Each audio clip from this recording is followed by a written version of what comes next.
A'udzu billahi minasy syaithanir rajim. Bismillahirrahmanirrahim. Apa itu khusyuk? Fokus, sungguh-sungguh. Ada lagi yang lain? Konsentrasi. Kita selama ini sering keliru memahami sesuatu itu. Khusyuk itu bukan fokus, bukan konsentrasi, bukan serius. Kalau khusyuk diartikan konsentrasi, tidak ada yang mampu sholat dengan khusyuk. Bahkan Nabi pun tidak akan khusyuk. Karena pernah satu kali Rasulullah sujud, Hasan Husain naik ke pundaknya. Karena tahu Hasan Husain itu naik, dilamakan sujudnya sengaja untuk menyamankan mereka bermain. Kalau khusyuk diartikan fokus, konsentrasi, berarti Nabi saat itu sedang tidak konsen. Jelas ya? Baik. Nah, khusyuk itu bukan fokus, bukan konsentrasi. Khusyuk itu diterjemahkan dalam bahasa Arabnya dengan arti at-tawadhu' wal khudhu', atau al-khudhu' wat tawadhu'. Al-khudhu' wat tawadhu'. Sudah bertambah kosakata bahasa Arabnya? Kosakatanya sudah bertambah? Ingat setiap pertemuan dengan saya selalu ada kosakata ya? Insyaallah. Ayo, malu pada anak-anak di Arab tuh, kecil-kecil sudah bisa bahasa Arab. Antum sudah 60 tahun juga masih belum bisa aja. Ya. Teruskan dulu, bagaimana paham Quran? Al-khudu' wat tawadhu'. Al-khudu' itu artinya kepasrahan total. Pasrahan total. Khudu'. Wat tawadhu', tawadhu' itu kerendahan hati. Jadi khusyuk itu adalah kepasrahan jiwa dan raga secara total yang disertai dengan sifat kerendahan hati. Kepasrahan jiwa dan raga secara total yang disertai dengan sifat kerendahan hati. Definisinya dulu. Bagaimana dalam hal prakteknya? Ternyata Bapak Ibu sekalian, khusyuk itu dalam fikih salat itu dibagi kepada 3 bagian. Ada 3 fase. 1, khusyuk saat akan sholat, sebelum sholat, persiapannya sesaat sebelum sholat. Yang kedua, khusyuk saat sholat. Dan yang ketiga, pasca sholat atau setelah sholat, sesaat setelah sholat. Pasrahan jiwa dan raga secara total yang disertai dengan kerendahan hati ditunjukkan dengan 3 fase ini: sebelum sholat, saat sholat, dan pasca sholat. Kita akan fokus pada yang ini dulu. Ternyata sebagian orang memahami khusyuk itu hanya sebatas saat sholat. Tapi nas-nas Al-Quran dan hadis Nabi SAW menunjukkan kepada kita ternyata proses khusyuk itu dimulai sejak saat akan sholat. Dimulai sejak saat akan sholat. Bagaimana petunjuk yang pertama? Lihat ayat 46-nya Al-Baqarah. Tadi ayat 45 dan 46-nya. Wasta'inu bis-sabri was-salah wa innaha lakabiratun illa 'alal khashi'in. Jika punya persoalan, maka minta tolonglah pada Allah dengan cara ikhtiar, dengan sabar dan salat. Sulit salat itu dilakukan kecuali bagi orang khusyuk. Siapa mereka? 1. Perhatikan. Alladzina yadhunnuna annahum mulaqu rabbihim. Alladzina yadhunnuna annahum mulaqu rabbihim. 1 dulu ini. Kedua, wa annahum ilaihi raji'un.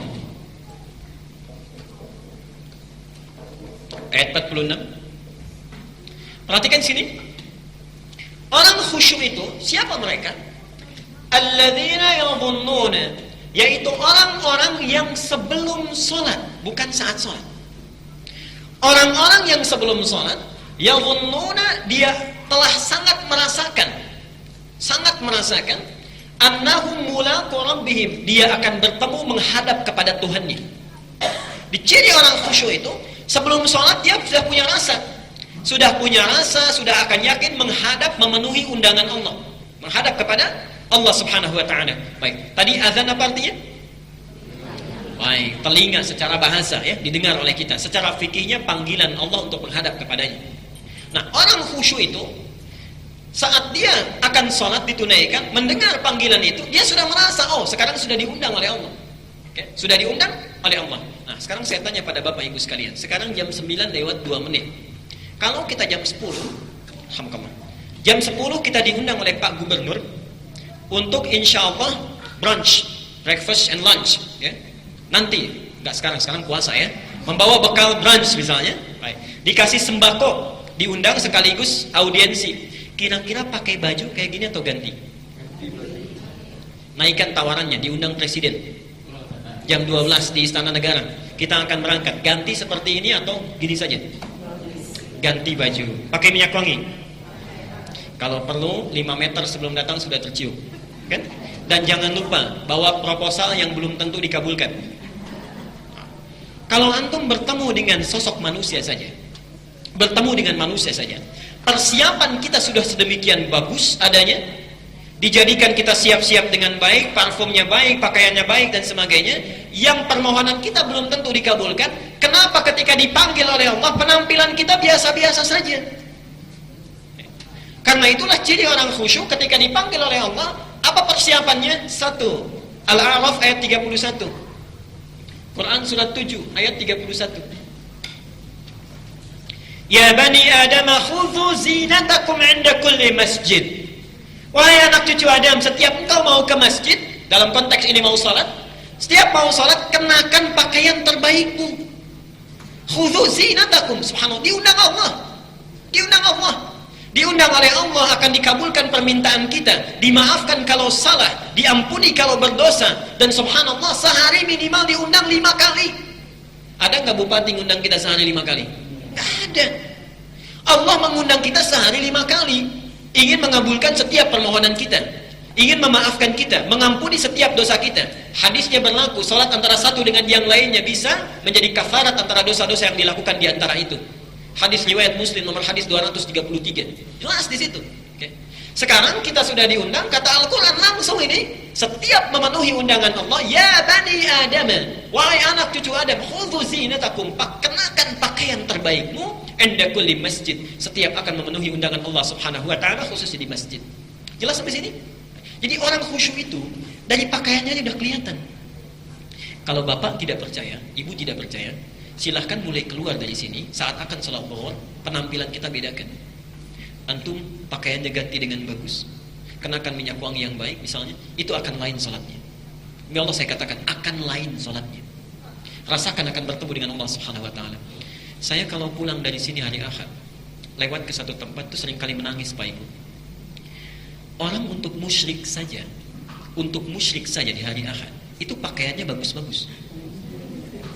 Pakai batik, ibunya pakai kebaya, anaknya dibawain mainan, dikuncir 2, dikepang jalan-jalan, kan? Itu mau musyrik. Antum sudah diberikan nikmat Islam, sudah dekat dengan Allah, dipanggil penampilan biasa-biasa saja. Kadang-kadang maaf ya, main bola dengan sholat pakaiannya sama, jalan-jalan dengan sholat pakaiannya sama. Kadang-kadang bergambar, malaikatnya juga bingung, di depan Sule, belakang Ayu Ting Ting, gimana maunya tuh? Subhanallah, mohon maaf ya. Jadi ingin memberi gambaran kita itu tidak adil. Kalau meminta ingin cepat, tapi kalau dipanggil begitu-gitu saja. Karena itu penampilan itu terkait erat dengan doa. Nanti di Al-Baqarah 186 itu kata Allah, doa itu seharusnya kalau diminta langsung dikabulkan. Wa idza sa'alaka 'ibadi 'anni fa inni qarib. Kalau hambaku mencari-cari aku sangat dekat. Biasanya kalau orang cari Allah ingin apa? Punya kebutuhan. Oke. Makanya langsung ayatnya, ujibu da'watad da'i idza da'ani. Kalau dia punya kebutuhan, saat minta langsung dikabulkan. Pertanyaannya, kenapa kita kalau meminta jarang sekali kadang-kadang langsung dikabulkan? Falyastajibuli. Syarat kalau ingin cepat dikabulkan doa, respon seruan Allah dengan cara terbaik. Kadang-kadang kita merespon dengan cara yang kurang elok. Ini bagian pertama. Kenakan pakaian terbaik, subhanallah, karena kita akan menghadap kepada Allah Subhanahu wa taala. Imam Malik rahimahullah, itu jangankan mau sholat, ingin memberikan fatwa membaca hadis, itu mandi dulu, pakai kenakan jubah yang paling bagus, pakai minyak wewangian dan sebagainya, ya. Kalau di jalan ditanya tentang hadis, itu nggak akan jawab sebelum wudu dulu. Wudu pakai pakaian terbaik. Kenapa? Beliau menyampaikan, saya ketika menyampaikan hadis seolah-olah merasakan bersama Rasulullah dan mempertanggungjawabkan perkataan saya. apalagi bertemu dengan Allah. Yang kedua, orang khusyuk sudah siap dengan pakaiannya. Yang kedua, dia sempurnakan wudunya, berwudu. Dalilnya Quran surah 5 Al-Maidah ayat ke-6. Ya ayyuhalladzina amanu idza qumtum ila shalah faghsilu wujuhakum wa aydiyakum ila al-marafiq, dan seterusnya ayat. Wahai orang-orang yang beriman, wahai orang-orang yang beriman, apabila kalian ingin menyempurnakan salat, begitu terjemahnya. Ya. Di qumtum itu dari kata qama. Idza qumtum ila shalah. Itu artinya menunaikan dengan sempurna. Artinya ada orang salat yang tidak sempurna. Jika kalian ingin menyempurnakan salat, maka berwudulah terlebih dahulu dengan membasuh wajahmu, tangan sampai dengan siku. Awas, bukan siku sampai tangan, tapi tangan sampai siku. Awas, saya pernah terangkan ini ya. Jadi wudunya tidak ada lagi yang dari siku ke tangan, kerannya dibuka dari siku ke tangan, tidak. Yang dimaksud dari tangan ke siku baru dialirkan. Sampai selesai ini kita lakukan. Jadi satu, diminta menyiapkan pakaian terbaik. Yang kedua, sempurnakan wudu. Bahkan Nabi menyampaikan kepada orang yang kurang baik salatnya, idza qumta ila shalah fa asbighul wudu. Kalau engkau ingin menunaikan salat dengan sempurna, sempurnakan dulu wudumu. Itu satu. Baik. Kapan ini dilakukan? Dan kenapa ini mesti dilakukan? Lihat sini. Ini persis dilakukan maksimal saat azan. Saat azan. Allahu Akbar, Allahu Akbar. Langsung kita siapkan pakaian terbaik. Kemudian wudu kita sempurnakan dengan baik. Kapan dilakukan? Saat azan. Jadi coba saling bekerja sama ya ibu bapak sekalian. Bagi ayah yang di kantor pulang, kadang-kadang kan suka lupa sholat demikian saja. Ya ibunya yang menyiapkan pakaiannya. Sholat terkait erat dengan kebahagiaan. Yakin pada saya kalau anak benar sholatnya, itu akan terbuka kecerdasannya. Kadang-kadang orang tua lupa, pulang dari sekolah pakaian seperti itu saja. Bapak ibu siapkan pakaian terbaiknya, bimbing wudunya dan sebagainya. Satu ini, teruskan dulu. Baik. Kenapa ini penting dilakukan? Karena kita akan berjumpa dengan Allah, menghadap kepada Allah. Kemudian, nah ini kaitannya. Wa annahum ilaihi raji'un. Ini ciri yang ketiga. Di orang khusyuk sebelum salat, dia pakai pakaian terbaik, siapkan wudu dengan baik. Dan yang ketiga, perhatikan di sini, kenapa kita mesti mengenakan pakaian terbaik dan wudu dulu dengan sempurna? Wa annahum ilaihi raji'un. Maaf, kalau ada orang yang meninggal dunia, apa yang diucapkan? Wa inna ilaihi raji'un. Dan dia merasakan, barangkali ketika dia memenuhi undangan Allah, dia akan dipanggil untuk selamanya. Dia akan dipanggil untuk selamanya. Ada yang namanya di sini Andi. Mudah-mudahan tidak ada. Kalau ada maksud saya akan saya ganti. Oke. Pak Andi sudah dipanggil Allah. Apa artinya? 3. Antum dipanggil Allah 5 kali sehari. Dan kita tidak tahu kapan kita akan pulang. Ada yang tahu kapan akan meninggal? Tidak ada. Setiap hari 5 kali kita diingatkan, dipanggil oleh Allah. Barangkali panggilan itu menjadikan panggilan terakhir dalam kehidupan kita. Dan tidak ada cara pulang yang paling indah kecuali saat ingat dengan Allah. Salat, sujud dia meninggal. Salat saat tersambung dengan Allah Subhanahu wa ta'ala. Kata Allah, perhatikan kalimatnya, orang khusyuk itu apa yang dilakukan? Dia yakin akan bertemu dengan Allah, siap-siap kenakan pakaian terbaik. Allah yang dituju. Wudu dia, kenapa dengan wudu? Karena dia sempurnakan dulu, bersihkan jiwanya, bersihkan hatinya, sehingga ketika wafat menghadap Allah tidak perlu dibutuhkan lagi oleh orang lain. Jelas sampai sini? Kapan isyarat yang kedua ini dilakukan? Ini saat adzan, yang ini saat iqamah. Iqamah. Di antum kalau sudah masuk masjid, kemudian ada iqamah, Allahu Akbar, Allahu Akbar, kan? Nah itu maksudnya, hadirkan diri kita, bersiap menghadap Allah, dan rasakan barangkali ini sholat terakhir saya, mungkin saya pulang. Jelas sampai sini? Kalau orang sudah melakukan tahapan ini, itu insya Allah hatinya tersambung dengan Allah. Lahir kepasrahan, lahir ketundukan, bersiap. Coba antum ingat-ingat berapa dosa yang dibawa sebelum sholat. Barangkali diwafatkan dosa kita masih banyak. Kalau engkau ingin menunaikan sholat dengan sempurna, sempurnakan dulu wudu'mu. Itu satu. Baik. Kapan ini dilakukan? Dan kenapa ini mesti dilakukan? Lihat sini. Ini persis dilakukan maksimal saat azan. Saat azan. Allahu Akbar, Allahu Akbar. Langsung kita siapkan pakaian terbaik. Kemudian wudhu kita sempurnakan dengan baik. Kapan dilakukan? Saat azan. Jadi coba saling bekerja sama ya ibu bapak sekalian. Bagi ayah yang di kantor pulang, kadang-kadang kan suka lupa sholat demikian saja. Ya ibunya yang menyiapkan pakaiannya. Sholat terkait erat dengan kebahagiaan. Yakin pada saya kalau anak benar sholatnya itu akan terbuka kecerdasannya. Kadang-kadang orang tua lupa, pulang dari sekolah pakaian seperti itu saja.